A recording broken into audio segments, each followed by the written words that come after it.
አሰላሙ አለይኩም ወራህመቱላህ ወበረካቱ። ሰላም ሰላም፣ ውድ የቻናሌ ቤተሰቦች እንዴት ናችሁ? ደህና ናችሁ? እኔ ያለሁ አልሐምዱሊላህ። ዛሬ በአዲስ ቪዲዮ ብቅ ብዬላችኋለሁኝ። ዛሬ የቪዲዮው በህይወት ተስፋን አለመቁረጥ እና ስለሱ ነው። እስከ መጨረሻው ቪዲዮን ተከታተሉ። እንዲሁም ላይክ፣ ሼር፣ ሰብስክራይብ አይለያችሁ እላለሁ። አበረታቱኝ የመዳማን ቅመም ሸቃሊትን ማለት ነው። እና በህይወታችሁ ተስፋ አትቁረጡ። ዛሬ ሊመሽ ይችላል፣ ግን ይነጋል። ምን መሰላችሁ? እናንተ ባላችሁበትም በሌላችሁበትም ሰዎች ለእናንተ ስም ሊሰጧችሁ ይችላሉ።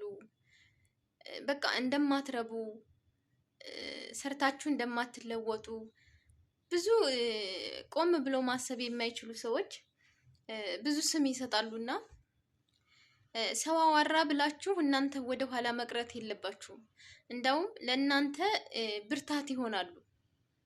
በነገራችን ላይ ማለት ነው እናንተ በሌላችሁበት ሰው ያለ ስማችሁ ስም ሲሰጣችሁ እናንተን ከሰዎች ጋር ለማራራቅ ወይም ደግሞ ሰዎች እንዲጠሏችሁ እናንተን ሲያደርጉ እናንተ ጎበዝ ከሆናችሁ ጠንካራ ከሆናችሁ እነዛ ሰዎች ለእናንተ ብርታት መሆን መቻል አለባቸው። ለነሱ ወሬ መኖር ሳይሆን ያለባችሁ እናንተ ለነሱ እልህ ወደፊት መጓዝ አለባችሁ። መስራት፣ መለወጥ። እነሱ አሉበት ቦታ ላይ እናንተ መገኘት የለባችሁም። ከቤተሰብ ጫና ሊደርስባችሁ ይችላል። ገንዘብ አግኝታችሁ ልታጡ ትችላላችሁ። ጤና ልታጡ ትችላላችሁ። ነገር ግን ታጋሽ ሆናችሁ ዛሬ ያገኛችሁ ችግር እናንተን ወደ ኋላ ሊገትት ሳይሆን ወደፊት እንድትራመዱ መሆን መቻል አለበት። ለዚህ ደግሞ መቻል ሲባል ያልፋል ብሎ ማለት አሁን ዛሬ መሻ አይደለ ነገ ይነጋል ብለን ነው አይደል የምናስበው። ይነጋል ብለን እኮ የሆነ ነገር ለመስራት ለነገው እንዘጋጃለን። ይሄ ማለት የዛሬውን ጨለማ ኦልሬዲ ረሳ ነው ማለት ነው። ለነገው እያሰብን ነው ይሄ ማለት ነው። ምክንያቱም ሰዎች እናንተን ወደ ኋላ ሊያስቀሩ ብዙ ቢጥሩም እናንተ ጠንካራ ከሆናችሁ ጎበዝ ከሆናችሁ የነሱ ወሬ ወደ ኋላ ሳያስቀራችሁ ወደፊት ስትሄዱ እነዛ ያሟችሁና እነዛ ያለ ስማችሁ ስም የሰጧችሁ ሰዎች ያፍራሉ። ታውቃላችሁ። እንዲሁም የእናንተ ወደፊት መራመድ ለነሱ እፍረት መሆኑን ብቻ ሳይሆን እነሱ ስለ እናንተ እያወሩ እዛው ያሉበት ቦታ ናቸው። አይቀየሩም። ሲጀመር ስለ ሰው የሚያወራ ሰው አይቀየርም። ሁሌ ሀያቱን በሙሉ ስለ ሰው ነው የሚያወራው። የሚቀየር ነገር የለም።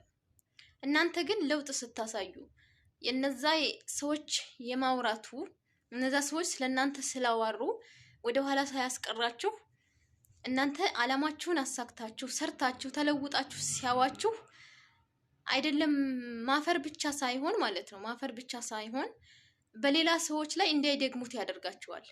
ለካስ እሷ ተለውጣለች፣ ስለዚህ የሰው ልጅ መለወጥ ይቻላል ማለት ነው ብለው ራሳቸውን ይፈትሹበታል ማለት ነው። ሁለተኛ እዚች ምድር ላይ እናንተን የሚጠላ ሰውና ለእናንተ ከፍታ የማይመኝ ሰው በጣም ጥሩ ነው ብዬ አስባለሁ። ምክንያቱም እናንተ ጠንካራዎች ከሆናችሁ ሰዎች እናንተን ወደ ኋላ ለማስቀረት በሚሞክሩ ሰዓት ከእናንተ ጋር ደግሞ ጥንካሬ ካለ ወደፊት መጓዝን ትለምዳላችሁ ማለት ነው። ትጥራላችሁ፣ ሰርታችሁ እነሱን ለውጥ ለማሳየት ትተጋላችሁ እና ምን ልላችሁ ፈልጌ ነው በጣም ነው የሚጠቅሙት እንጂ ሁሌ ሰው የሚያሞግሳችሁ ከሆነ ባላችሁበት ነገር ሰው የሚወዳችሁ ከሆነ አትለወጡም። በቃ የሚጠላ ሰው መኖር አለበት። እናንተን የሚመቃኝ ሰው መኖር አለበት። ያኔ እናንተ ብርቱ ጎበዝ ትሆናላችሁ። ገብታችኋል? ብርቱ ትሆናላችሁ። ብዙ ጊዜ እዚህ መዳም ቤት ይመጡና ብዙ ያልተፈተኑ ልጆች አሰሪ የተናገረች ብለው ማለት ነው ስራ ለቀው ይሄዳሉ። ስራ ለቀው ይሄዱና ቢሮ ላይ ደግሞ ስራ የለም። ከዛ ምን ይሆናል? 2 ወር 3 ወር የሚቀመጡ አሉ። እዚህ መታገስ አቅቷቸው ማለት ነው። ይሄ ምንድነው? ችግር አልገጠማቸውም። ችግር የገጠመው ሰው ግን ምንም አይመስለውም። በቃ ያልፋል፣ ነገ እኮ ቀን ይመጣል ብሎ ታግሶ ይሰራል። ብዙ ልጆችን ያይቻሉ። በቃ ለምን ትናገረኛለች፣ እንዴት ትናገረኛለች ብለው ሄደው ቢሮ 3 ወር 2 ወር ከዛም በላይ የሚቀመጡ አሉ። ቢታገሱ ግን ሴትዮዋም ትስተካከላለች፣ እነሱም ትርፋማ ውጤት ይኖራቸዋል። አለበለዛማ አንዱ ቤት ሲሉ ጥቃሞት የለውም። ምክንያቱም እዚህ እኛ ስንወጣ ለስራ ቀን ነው የሚቆጥረው። አንድ ቀን ከጎደለው መቼም ደመወዝ አይሰጠንም አይደለ? ይሄ እንደማይሰጠን ሁሉ ቢያንስ እኛ ለ2 ዓመት አስበን ወይም ለ4 ዓመት አስበን ከመተን እዚህ መተን ይሄንን ጊዜ ካልተጠቀምንበት አንዱ ቤት እየሰራን የምንወጣ የምንገባ ከሆነ ደመወዙም ጥርቃሚ አይኖረውም፣ ውጤታማም አይሆንም።